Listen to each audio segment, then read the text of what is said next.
Friends எல்லாம் எப்படி இருக்கீங்க? நல்லா இருக்கீங்களா? இன்றைக்கி எங்கள் வீட்டில் ஈவினிங் டீ, அப்புறம் வந்து இன்றைக்கி செஞ்ச ஒரு சின்ன டெசர்ட்டு, அதாவது கஸ்டர்டு ப்ரெட்டு வச்சு ஒரு டெசர்ட் பண்ணேன். ஆமாம், காப்பி அடிச்சது அந்த டெசர்ட்டு. ப்ளஸ் இங்கே கூட பிச்சுன்னு அது கூட நான் கஷ்டப்பட்டு இது. ஆமாம், எங்கள் வீட்டில் வந்து பூத்த மல்லிப்பூ கரெக்டாக ஒரு சரம் வருது கைக்கு.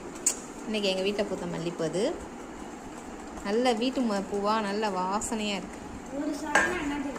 சரி சரி சரி, நசுக்காத. ஏன் கஷ்டப்பட்டு நான் இப்போ தலையில் வைக்கடி கூட நானே வச்சுக்கிறேன். சரி விடு, இவகிட்டலாம் பேச முடியாதுப்பா. அதான்ப்பா எங்கள் வீட்டை செஞ்சதுப்பா. இன்றைக்கி டேஸ்ட் எப்படி இருக்குங்கிறத எங்கள் பாப்பா சொல்லுவோம். சாப்பிட்டு பார்த்து சொல்ல எப்படி இருக்கு. நல்லா இருக்கா? அவள் வாயிலேருந்து எதுவுமே வராது. நான் சொல்கிறேன்ப்பா எப்படி இருக்குன்னு. செம்ம ஐஸ்கிரீம் மாதிரியே இருக்குது. நம்ம வந்து ஐஸ்கிரீம் கேக் சாப்பிடுவோம்ல, அந்த மாதிரி ஃப்ரிட்ஜில் வச்சுருந்தேன். இது செம்ம டேஸ்ட்டு. யூடியூப் சேனல் பார்த்து தான் செஞ்சேன், நல்லா வந்துச்சு. கரெக்டாக இருக்குது, சூப்பர். நல்லா இருக்கா இல்லையா?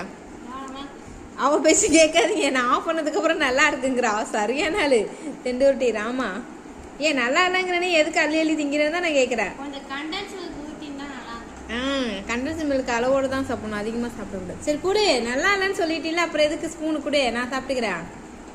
நல்லா இல்லாதது எவ்வளோ தின்றுருக்கா பாருங்க. பாருங்க எப்படி எடுக்கிற, ஒரு ஓரமாக இப்படி போட்டு பிச்சு பிச்சு எடுக்கிற. ஹனி நீ மட்டும் நீனே சாப்பிட்டு வராத்தியா?